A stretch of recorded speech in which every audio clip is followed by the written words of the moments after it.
오늘 말씀 제목은 하나님의 손길인데요.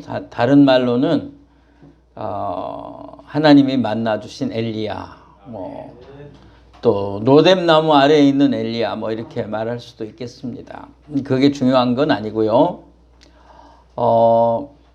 오늘이 2021년 마지막 주일이잖아요.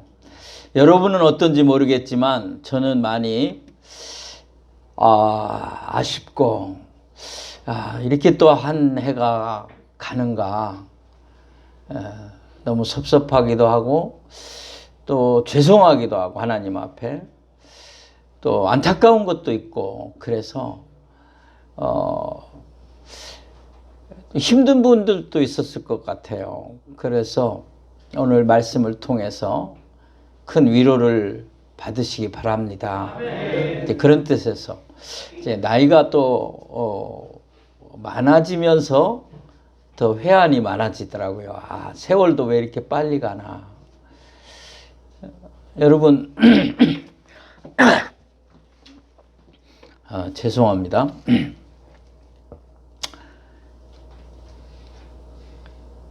생각해 볼 때 힘들고 어려웠고 그 고통스러웠던 과정도 사실은 하나님을 만날 수 있는 절호의 기회였다.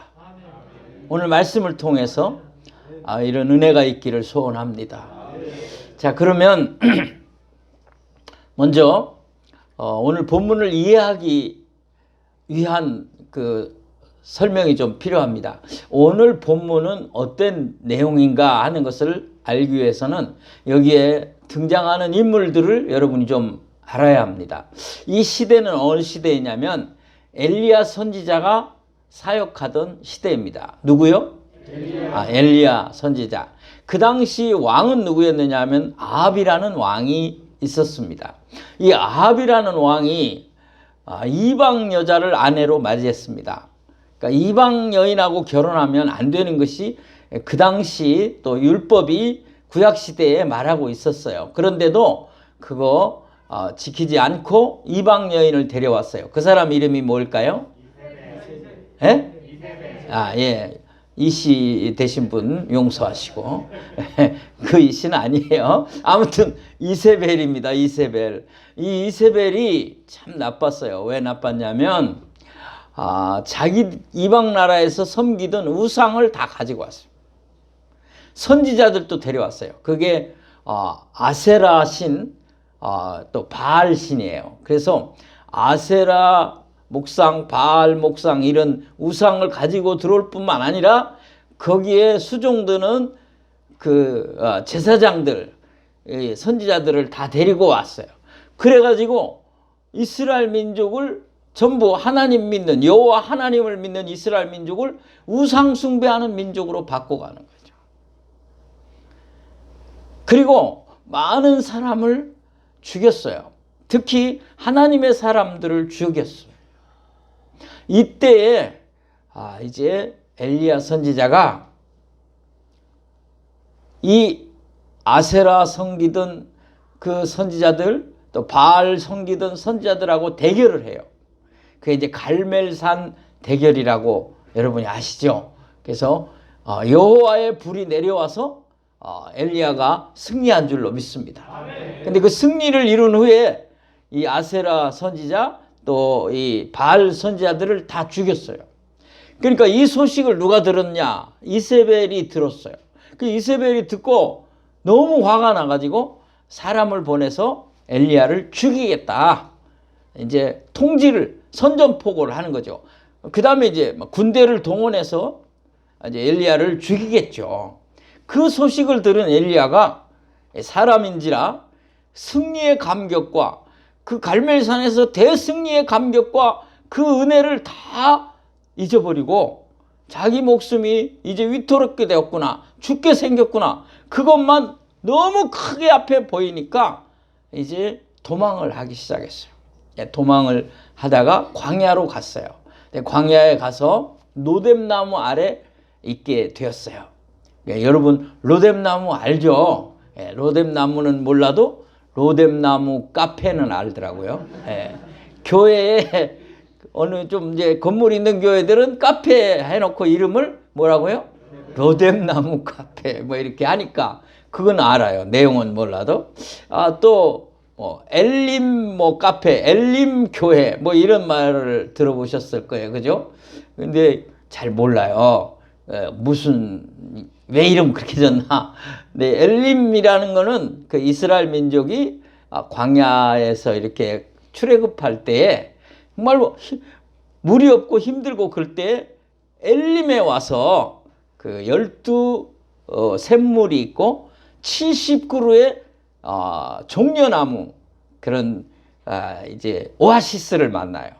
그래서 좋은 데잖아요. 그래서 그렇게 그 이름을 빌려다 쓰는 거예요. 자, 로뎀나무 아래서 또 로뎀나무 카페라고 하는 차용을 해서 쓰는 이유는 뭘까요? 하나님이 엘리야를 로뎀나무 아래서 만나 주셨단 말이에요. 그래서 쓰는 건데요. 근데 사실은 처음에는 엘리야는 죽고 싶었어요. 한번 보겠습니다.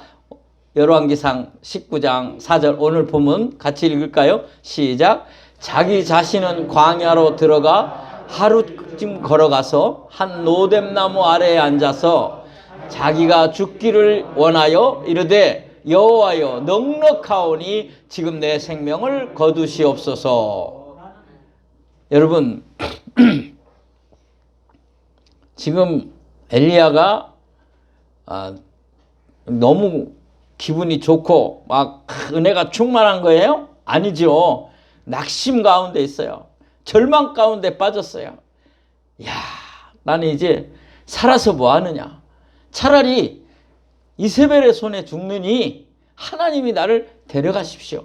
나는 지금 죽고 싶습니다. 나 죽기에 넉넉합니다. 데려만 가십시오. 이렇게 말하고 있는 거죠. 글쎄요, 선지자가 할 말은 아닌 것 같은데 힘들긴 힘들었던 것 같아요. 여러분 여기서 우리는 엘리야가 뭐 하나님 보고 죽여달라 그러나 자기가 죽으면 되지. 이걸 보면서 우리는 깨달은 게 하나 있어야 돼요. 하나님의 진정한 사람들은 성경에 나오는 하나님의 선지자를 비롯한 하나님의 사람들은 스스로 자기 목숨을 끊은 사람이 없습니다. 그걸 알기 때문에 자기가 스스로 극단적인 선택을 하면 안 된다는 걸 알기 때문에 하나님이 죽여달라는 거죠.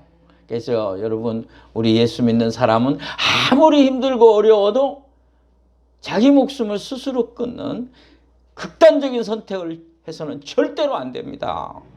하나님이 안 기뻐하시고 뭐 거기에다가 무슨 뭐 그럴 만한 사정이 있네 뭐 적당히 그 유족은 위로할 수 있지만 본인은 아니에요. 그러나 저는 분명히 말해요.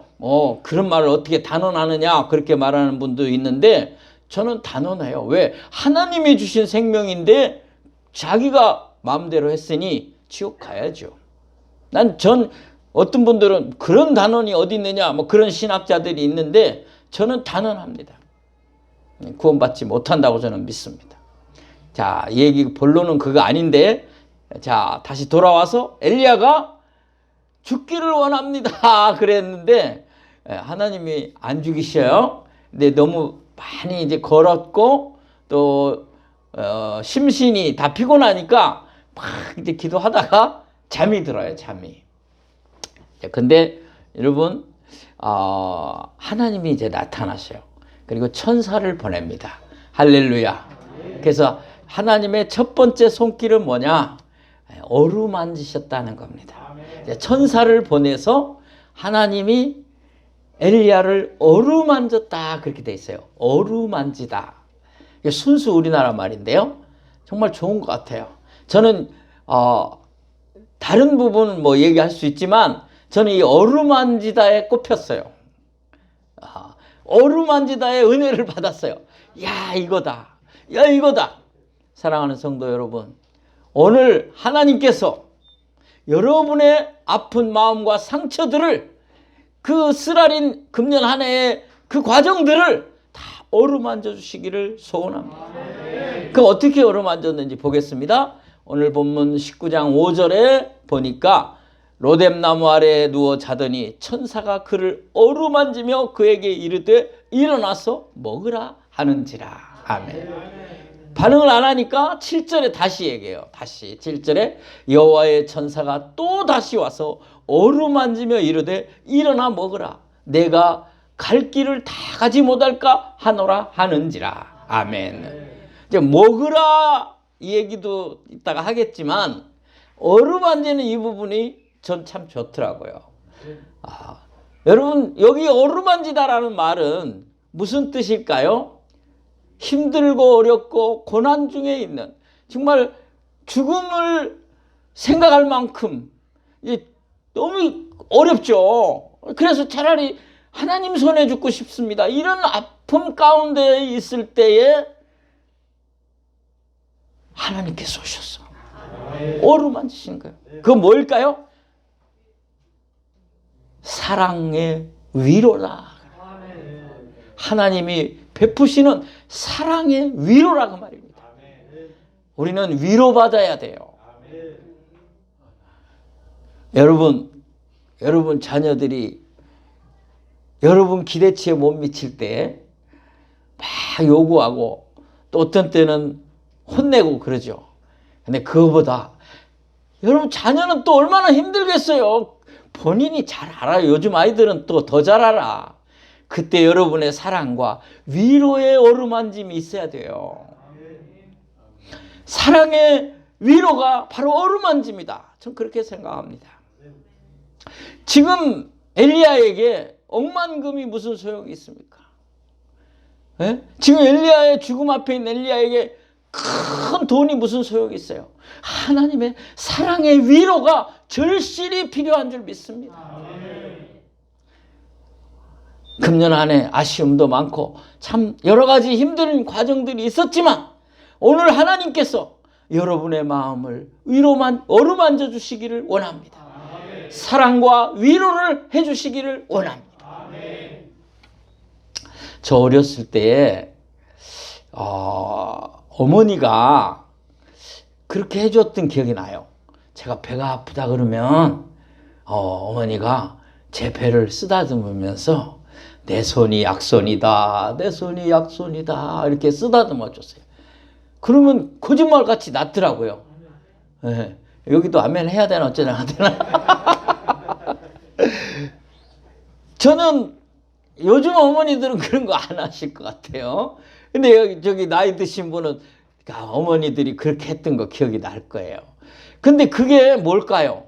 그 어머니의 어루만짐이 그 인격에 전달이 되어서 그 자녀의 그 인격에 전달이 되어서 위로가 되고 사랑이 되면서 나은 줄로 믿습니다. 예? 여러분 따뜻한 위로와 사랑 이 어루만짐이 여러분 오늘 충만하게 임하기를 소원합니다. 그 사도행전에 그 바울이 회심하는 얘기가 나와요. 여러분 그 얘기를 먼저 하고 제가 얘기를 하겠는데요. 자, 사도 바울이 다메섹 도상으로 예수님 믿는 사람들을 잡아 죽이려고 가잖아요. 가다가 누구를 만나죠? 주님을 만나요. 주님이 강한 빛으로 나타나셨어요. 그때 주여 니시오니까 네가 핍박하는 예수라 그랬을 때 말에서 떨어졌잖아요.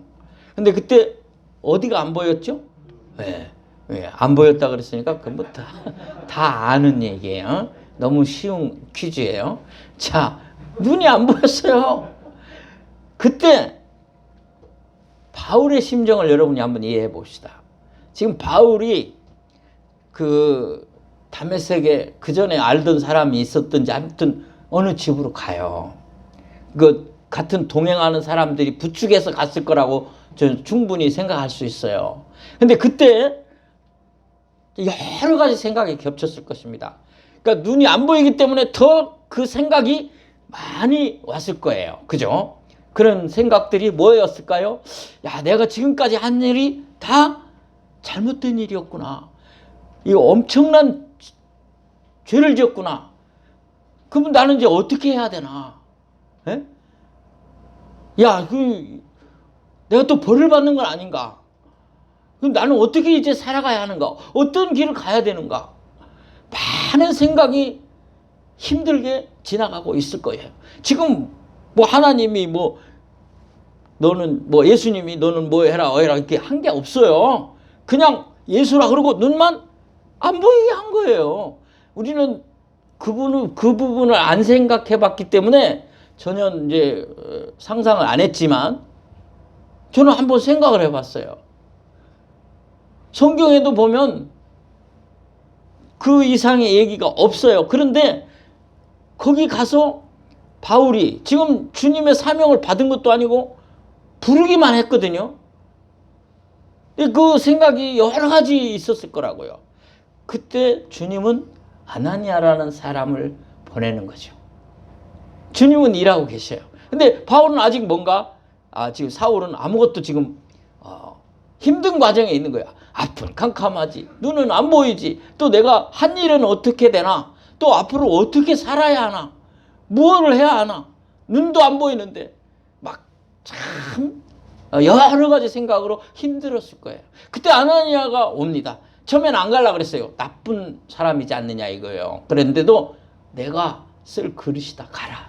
이제 갔어요. 가서 어떻게 했는지 보겠습니다. 사도행전 9장 17절 18절 같이 읽겠습니다. 아나니아가 떠나 그 집에 들어가서 그에게 안수하여 이르되 형제 사울아 주 곧 내가 오는 길에서 나타나셨던 예수께서 나를 보내어 너로 다시 보게 하시고 성령으로 충만하게 하신다 하니 즉시 사울의 눈에서 비늘 같은 것이 벗어져 다시 보게 된지라. 일어나 세례를 받고. 아멘. 저는 여기서 아나니아가 안수했을 때 저는 눈에다 안수했으리라고 생각을 해요. 뭐 틀렸어도 괜찮아요. 나는 그렇게 하고 싶어요. 눈에 안수했으리라고 나는 믿고 싶어요. 저는 왜 이 얘기를 하냐. 눈을 어루만졌자. 비늘 같은 것이 떨어졌잖아요. 그래서 보게 되잖아요. 근데 중요한 것도 성령이 충만해지잖아요. 성령이 충만해졌어요.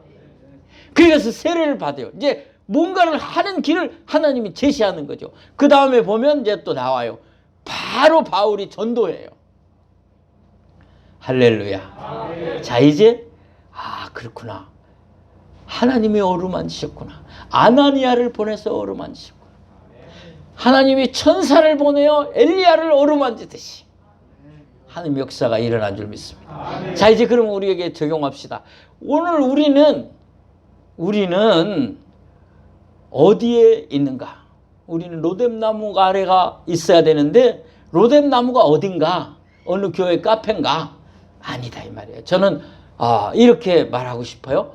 오늘의 로뎀나무는 십자가 나무 밑이다. 아멘. 어디요? 십자가 나무 밑에. 여러분이 십자가 나무 밑에 가 있어야 하나님의 어루만지심을 받을 줄로 믿습니다. 아멘. 주 안에 있는 나에게 단 근심이 있으랴 십자가 밑에 나가 내 짐을 풀었네. 주님을 찬송하면서 다 같이 할렐루야 할렐루야 내 앞길 멀고 험해도 나 주님만 따라가리. 아멘 아멘. 십자가 밑에가 내 짐을 풀었네.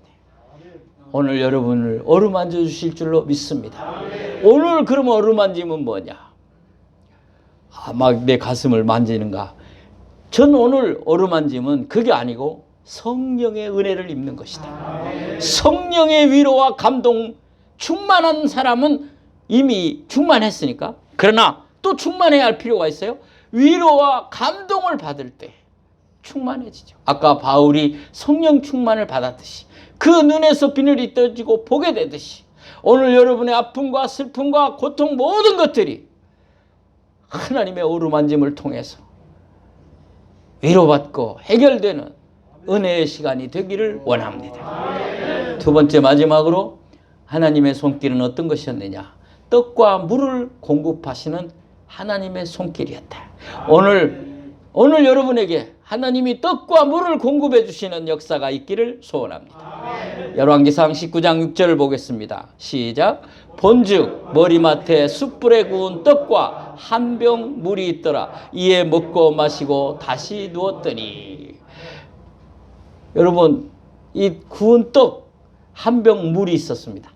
여러분, 이 한 병의 물과 숯불에 구운 떡이 진수성찬이 아니죠. 별거 아니에요. 그렇지만 엘리야에게는 엄청난 은혜의 양식이 된 줄로 믿습니다. 능력의 양식이 된 줄로 믿습니다. 아니, 이건 하나님이 만드신 특별 음식이에요. 줄여서 얘기하면 특식. 저 군대 생활을 오래 해가지고 특식 나오는 날 참 좋거든요. 특식이라고 하는 말을 잘 모르는 분들은 군대 안 가신 분들이. 이제 특식, 특별한 음식이다. 하나님이 만들어주신 특별한 음식이다. 이건 기적이에요. 이거 하잘 것 없어 보였지만 엘리야에게는 엄청난 힘이 됐어요. 열왕기상 19장 8절 보면 나와요. 한번 보겠습니다. 시작. 이에 일어나 먹고 마시고 그 음식물의 힘을 의지하여 40주 40야를 가서 하나님의 산 호렙에 이르니라. 아멘. 여러분, 요거 먹고 어디를 갔어요? 40 밤낮을 걸어서 호렙산에 갔어요. 40일 이거 하나 먹고 40일을 갔다는 거예요. 이거 그냥 읽으면 뭔 말인지 잘 몰라요. 그냥 40주 40야를 갔구나. 근데 그 음식물이에요. 물 한 병, 숯불에 구운 떡 하나. 이거 하나님의 능력인 줄로 믿습니다. 어루만지심은 사랑의 위로요. 떡과 물은 하나님의 능력입니다. 하나님의 능력을 힘입을 때 우리는 세상에 지치고 사람 보고 지치고 시험 들고 힘들고 어려운 모든 것들을 넉넉히 이길 수 있는 줄로 믿으시기 바랍니다. 여러분, 베드로가 예수님을 3번 부인하고 고기 잡으러 한 마리도 못 잡습니다. 그때 부활하신 예수님이 나타나서 고기를 잡게 해줍니다. 153마리나 잡게 하죠. 근데 너무 반갑고 그래서 요한이 막 물로 뛰어들어서 달려가고 선생님이 오셨다. 가보니까 그 쓸쓸한 새벽 갈릴리 바닷가에 찬바람 부는 그 을씨년스러운 바닷가에 주님이 피워놓은 숯불이 이글이글 있고 그 위에 생선과 떡이 놓여 있었어요. 주님이 만들어 놓은 특식이에요. 그것이 베드로에게 앞으로 또 새로운 한마디도 그의 잘못을 묻지 않으시고 네가 나를 사랑하느냐는 말만 물으시고 힘과 능력을 주신 줄로 믿습니다. 그래서 베드로가 사역을 감당하게 된 줄로 믿습니다. 오늘 주님 주시는 하나님이 주시는 떡과 물 한 병이 여러분에게 큰 능력이 되기를 소원합니다. 그게 뭐 하찮은데 안 그렇습니다. 여러분, 저 지금 서울역에 노숙자가 있다고 하는 사람이 있다. 오늘 엄청 추운데 또 그 사람이 난 노숙자는 아니지만 한번 생각해 봤어요. 그 사람이 무엇이 그를 힘이 나게 만들 수 있을까 한번 생각해 봤는데 저는 이게 아닐까 생각했어요. 야, 아내가 지어주던 밥 한 그릇과 따뜻한 된장국이 생각날 거예요. 그거 대단한 거 아니에요. 그렇지만 그것만 먹을 수 있다면 그 가족과 함께 따뜻한 밥 한 그릇에 그 따뜻한 된장국 하나만 있어도 놀라운 역사가 일어날 수 있는데, 그런 생각을 해봤어요. 제가 미국에 갔을 때 저는 미국에 일가 친척이 없었어요. 형제자매도 아무도 없었어요. 처음에 가서 여러 가지 어려운 상황에 정신없었어요. 뭐 학교에 등록하랴 뭐 여러 가지 이제 해야 할 일들이 많은데 또 언어도 짧지만 뭐 여러 가지 새로운 문화 환경 막 이렇게 힘든데 연락이 왔어요.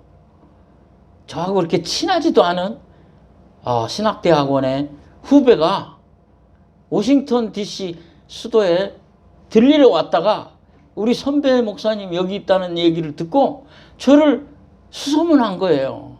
아니 제가 살 때 워싱턴 에어리어에 한국 사람이 10만 명이 살아요. 그런데 지금은 좀 늘었을지도 모르겠어요. 근데 그 10만 명 사람 중에 나를 찾은 거예요. 수소문해가지고. 이게 불가능한 얘기인데 교회 계통으로 열심히 아마 찾다 보니까 나를 찾은 거예요. 그래서 연락이 왔어요. 가서 만났는데 그렇게 나를 반가워하면서 식사 대접을 해주는데 제가 그때 먹은 밥이 지금까지 힘이 나요. 왜 그래요? 그게 사랑이었고, 예? 그 마음이 내게 이게 하나님이 나를 버리지 않는 은혜요 능력이구나. 사랑하는 성도 여러분, 오늘 여러분에게 떡은 무엇이며 여러분에게 물 한 병은 무엇일까요? 그것은 하나님의 능력입니다. 다음 보여주세요. 네. 그 능력이 뭐냐? 예수 그리스도다. 자, 아까 말한 위로와 사랑, 그것은 어루만짐이라면 떡과 물은 예수 그리스도다. 오늘 현대에 사는 우리에게 떡이 뭐냐? 물이 뭐냐? 예수님이다. 오늘 여러분이 사람 보지 마시고 세상 보지 마시고 환경 보지 마시고 주님 보시기 바랍니다. 오늘 우리의 떡이시고 생명수가 되시는 분은 예수님이에요. 예수님을 다시 붙잡으시기 바랍니다. 그 예수님께서 새해를 활짝 열어주시고 여러분의 아픔을 다 해결해 주실 줄로 믿습니다. 요한복음 6장 35절 보겠습니다. 다 같이 읽겠습니다. 시작. 예수께서 이르시되 나는 생명의 떡이니 내게 오는 자는 결코 줄이지 아니할 터요 나를 믿는 자는 영원히 목마르지 아니하리라. 아멘. 이세벨은 비참한 죽음을 당하였고 그 시신을 개들이 먹었다고 돼 있어요. 그러나 엘리야는 불병거를 타고 하늘로 올라갔습니다. 적용하고 마치겠습니다. 사랑하는 성도 여러분, 이제 십자가 나무 밑에 나아가 성령님의 위로의 손길을 만나시기 바랍니다. 다른 데 가지 마세요. 십자가 밑에 가시기 바랍니다. 다른 사람 바라보지 마세요. 의지하지 마세요. 물질도 의지하지 마세요. 자녀도 의지하지 마세요. 생명의 떡이시고 생명수 되시는 예수님을 믿고 능력받고 살아가시기 바랍니다. 이미 믿으신 분은 그분만을 전하며 그분과 함께 동행하시기 원합니다. 기도합시다. 살아계신 주님, 우리의 힘들고 어려운 부분들을 어루만져 주옵소서. 성령의 위로와 사랑의 따뜻한 손길로 다시 한번 우리를 어루만져 주옵소서. 십자가 나무 밑에 선 우리 성도님들을 하나님이여 생명의 떡이 되시고 생명수가 되신 주님으로 능력받아 일어서게 하여 주옵소서. 세상을 향하여 그리고 내 인생을 잘 감당하며 하나님께 영광 돌리는 주의 백성으로 구별된 성도로 살아가게 하여 주옵소서. 예수님의 이름으로 기도하옵나이다. 아멘.